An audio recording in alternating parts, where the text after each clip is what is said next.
Hello नमस्कार साथियों। आप सभी का स्वागत है।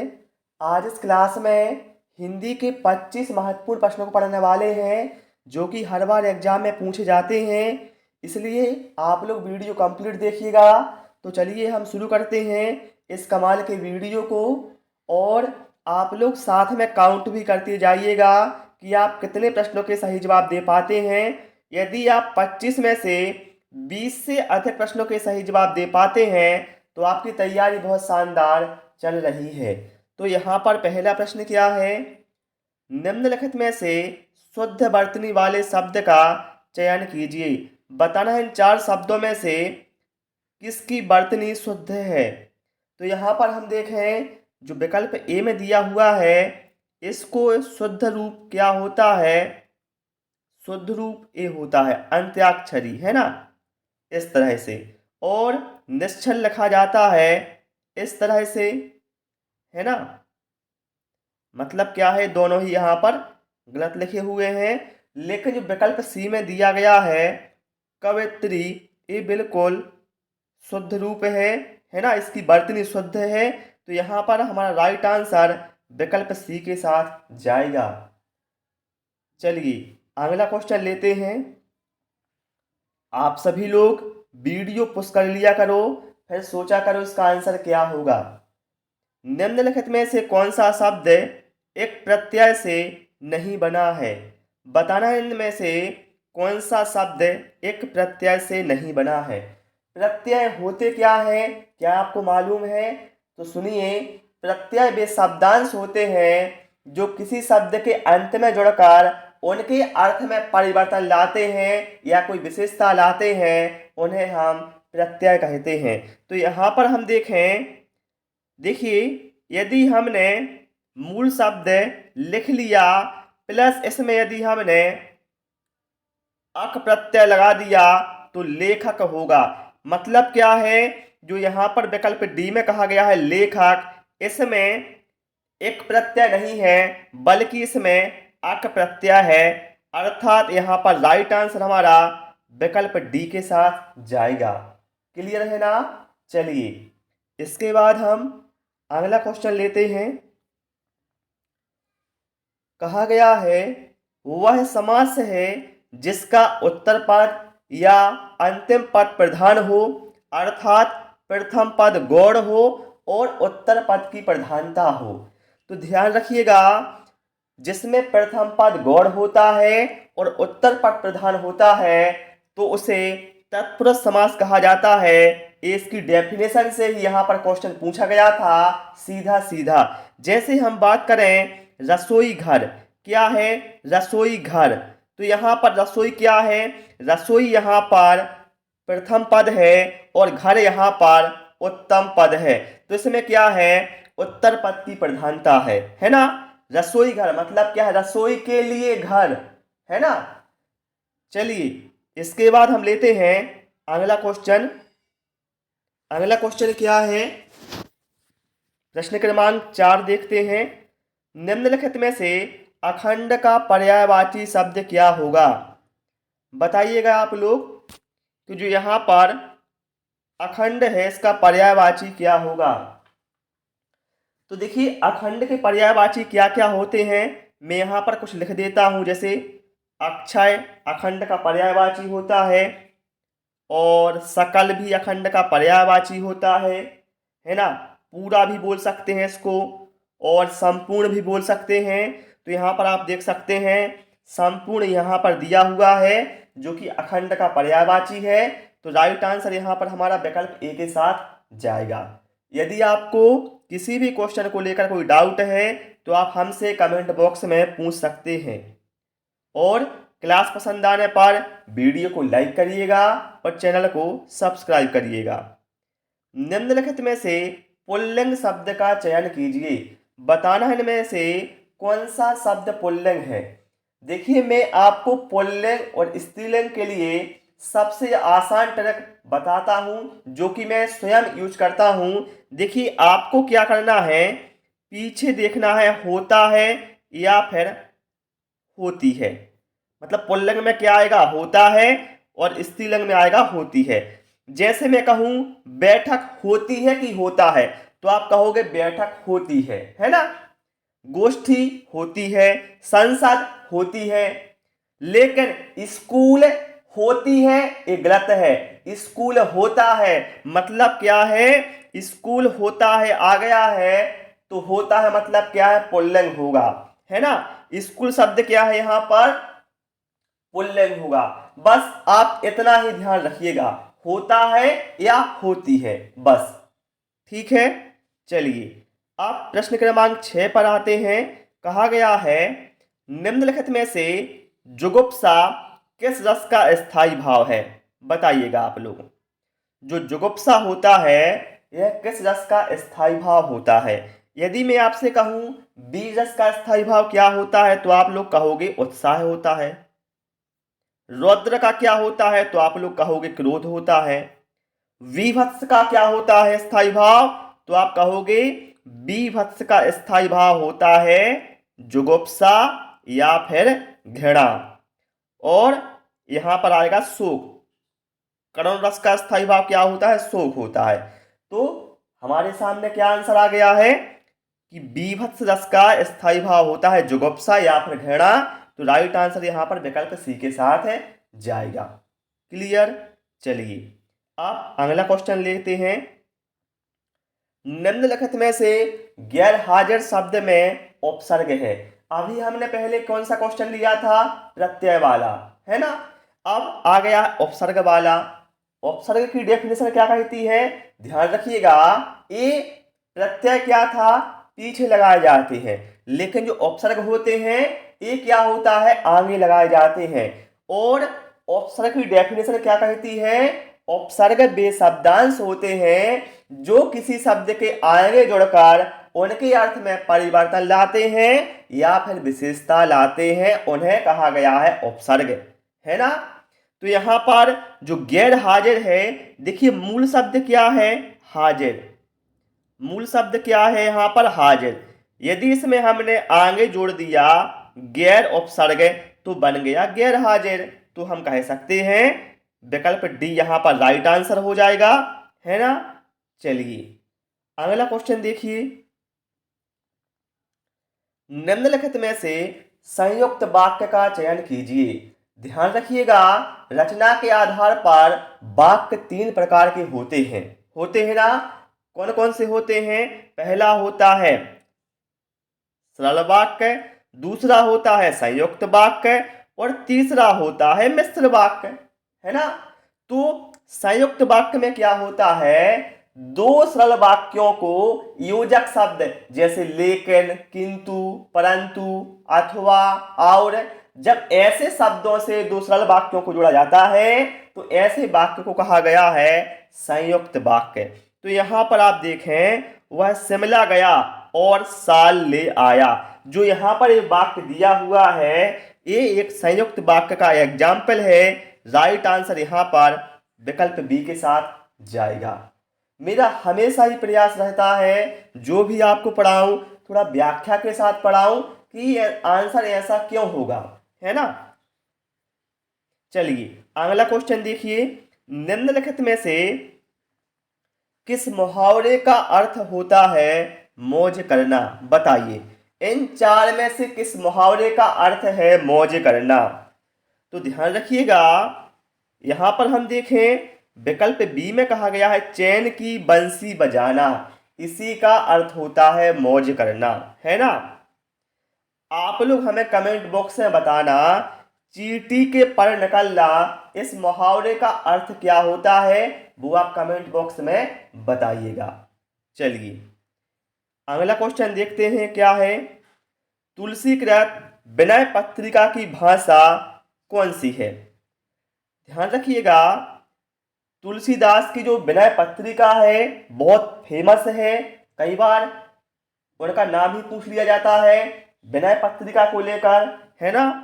और इसकी जो भाषा है वह है ब्रज भाषा। राइट आंसर यहां पर हमारा विकल्प डी के साथ जाएगा। चलिए अगला क्वेश्चन देखिए। भाववाच्य में किसकी प्रधानता होती है? देखिए, एक होता है कृतवाच्य, दूसरा होता है कर्मवाच्य और तीसरा होता है भाववाच्य।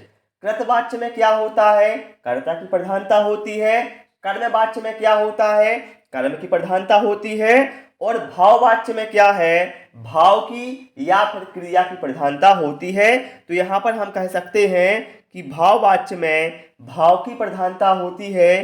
राइट आंसर यहाँ पर हमारा विकल्प डी के साथ जाएगा। चलिए, इसके बाद अगला क्वेश्चन लेते हैं। आप सभी लोग भी सारे प्रश्नों के आंसर देने का प्रयास अवश्य करना, वीडियो को पुश करना, फिर आंसर सोचना क्या होगा। निम्नलिखित में से श्रृंगार रस के दो भेद बताइए। आप लोगों को मालूम होगा कि श्रृंगार रस के दो भेद होते हैं, है ना?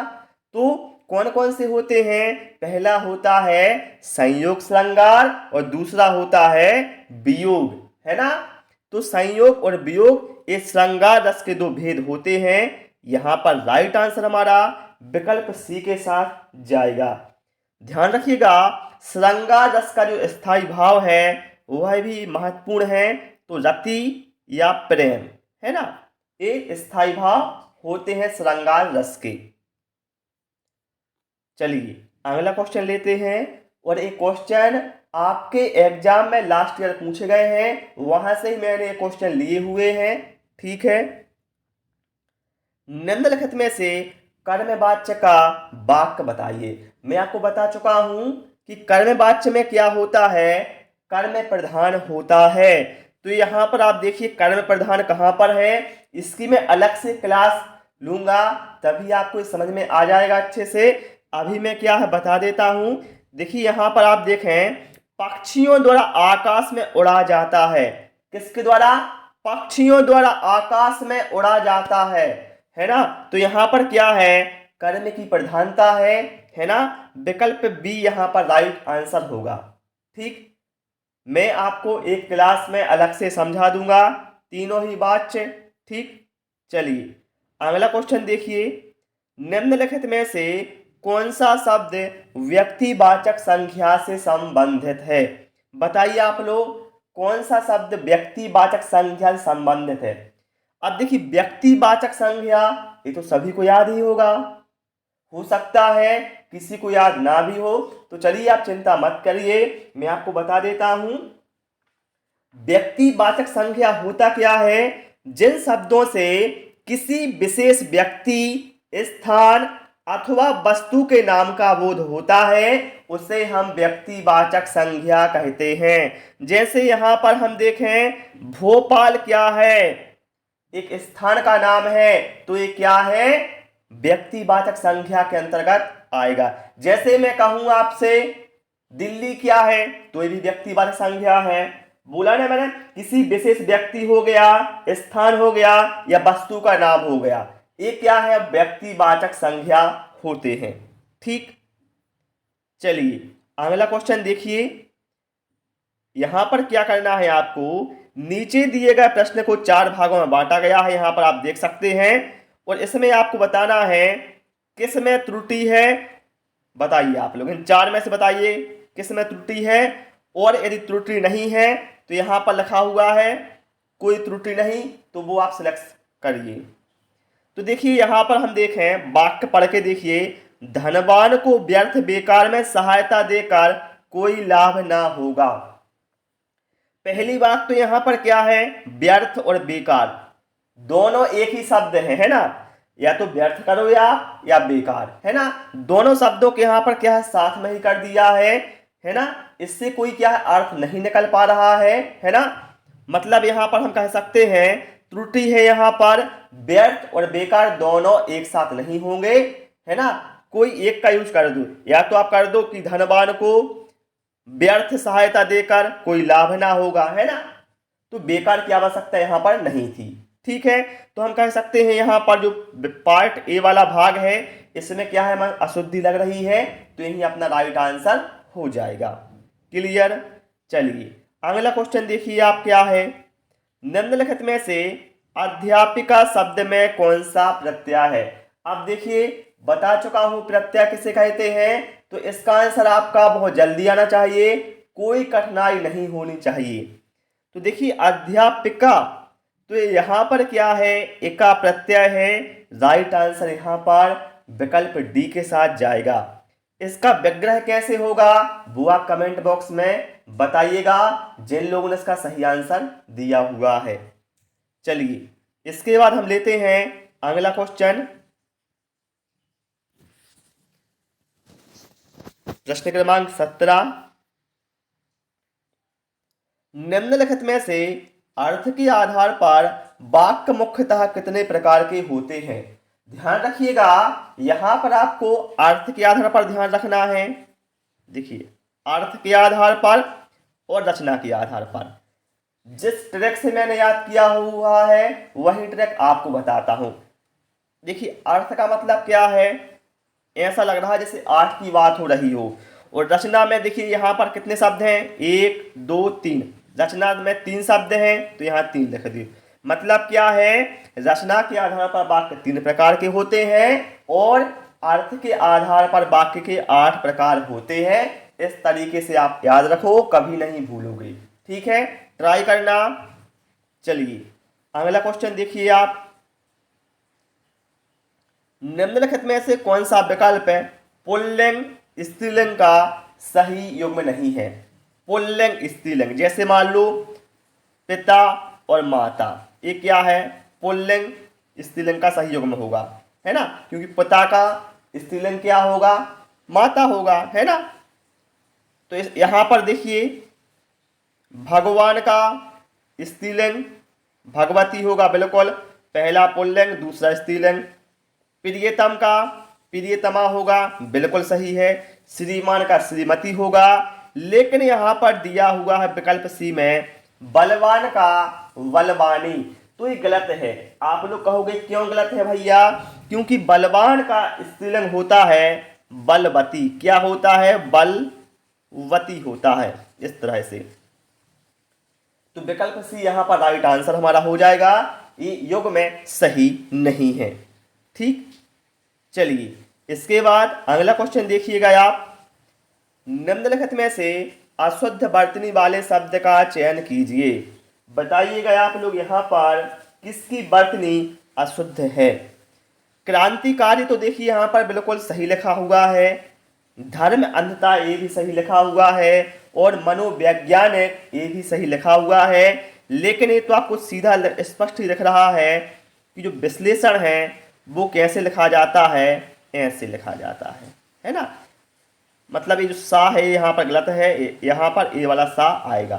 ठीक है, तो ये क्या है, अशुद्ध वर्तनी है इसकी, यही अपना राइट आंसर हो जाएगा। चलिए अगला क्वेश्चन देखिए आप, जन्म रोगी में निम्नलिखित में से कौन सा तत्पुरुष समास है।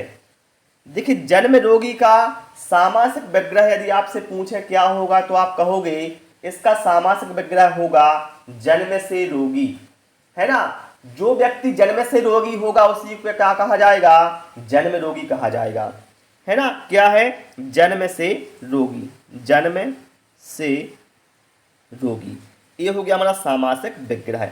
और हमें मालूम है तत्पुरुष समास के भी भेद होते हैं। तो यहां पर आप देखें विभक्ति कौन सी आई है, से, तो से किसकी होती है, यहां पर क्या है विकल्प डी में कर्ण तत्पुरुष समास है, तो इसी की विभक्ति होती है से, यही अपना राइट आंसर हो जाएगा।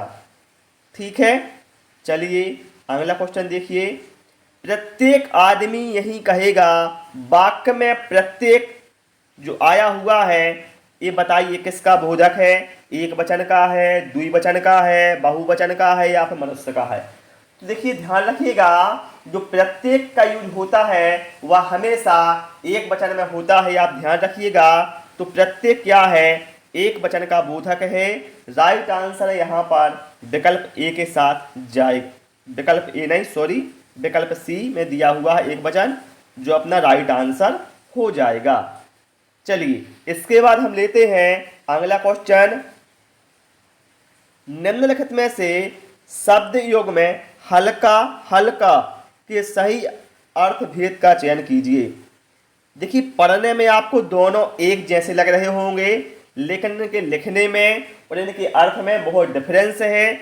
देखिए क्या होता है, जो यहाँ पर हल्का लिखा हुआ है इस तरह से, इसका मतलब होता है कम वजन का, है ना। और जो सेकंड नंबर पर हल्का लिखा हुआ है इस तरह से, यदि आप लोग किसान होंगे तो आपको मालूम होगा कि जो आप लोग की जो वो होती है, क्या नाम है, खसरा खतौनी होती है, उसमें देखना लिखा होता है हल्का नंबर, है ना। तो उसका मतलब होता है क्षेत्र का मतलब होता है ना। सभी का अलग अलग हल्का नंबर होता है। तो फर्स्ट वाले हल्के का मतलब है कम वजन और इसका मतलब है क्षेत्र से। तो यहाँ पर राइट आंसर हमारा किसके साथ जाएगा, विकल्प डी के साथ जाएगा। और आप लोग हमें कमेंट बॉक्स में अवश्य बताइएगा आप लोगों ने कितने प्रश्नों के सही जवाब दिए हुए हैं। निम्नलिखित में से मुहावरा इधर उधर की हाँकना, इसका क्या अर्थ है। इधर उधर की हाँकना, तो इसका मतलब होता है अप्रासंगिक बातें करना। क्या होता है, अप्रासंगिक बातें करना। विकल्प डी या सी यहाँ पर हमारा राइट आंसर हो जाएगा। जैसा कि हमारे मध्य प्रदेश में होता ही आया है हमेशा से, जब भी उनसे क्या है, नई भर्तियों पर बात की जाती है या किसी भी परीक्षा के रिजल्ट को लेकर या पद वृद्धि को लेकर बात की जाती है, तो वह क्या है, इधर उधर की हाँकने लगते हैं, है ना। चलिए अगला क्वेश्चन देखिए आप। निम्नलिखित में से असंगत या बेमेल शब्द का चयन कीजिए। बताइए आप लोग। तो पहले आपको चारों को पढ़ के देखना है। उसमें से आप देखिएगा 3 शब्द क्या है आपस में रिलेट करेंगे, लेकिन एक क्या है अलग होगा। जैसे यहाँ पर देखें अंतराल, समय, अवधि, अवकाश, है ना। यहाँ पर क्या है, तो यहाँ पर आप देखिए अंतराल, समय, अवधि, ये क्या है, रिलेट कर रहे हैं समय को लेकर, है ना। लेकिन जो अवकाश है ये तो भैया अलग चीज है ना। तो ये क्या है, बेमेल है। चलिए अगला क्वेश्चन देखिए। निम्नलिखित में से कौन सा शब्द द्विगुणी समास का सही उदाहरण है। देखिए द्विगुणी समास में होता क्या है, इसकी जो पहचान होती है कि प्रथम जो पद होता है वह संख्यावाचक होता है। जैसे त्रिकोण हो गया, है ना। तो यहाँ पर आप देखें 8 कोना, मतलब 8 हैं कोने जिसके 8 कोना, है ना। तो यहाँ पर पहला पद क्या है, संख्यावाचक। तो यहाँ पर हम कह सकते हैं ये द्विगु समास का एग्जाम्पल होगा। ठीक है, तो साथियों आपको हमारी क्लास कैसी लगी आप कमेंट बॉक्स में अवश्य बताइएगा। और आप लोगों ने जो भी स्कोर किया है वो भी आप हमें बता सकते हैं। Thanks for watching this video.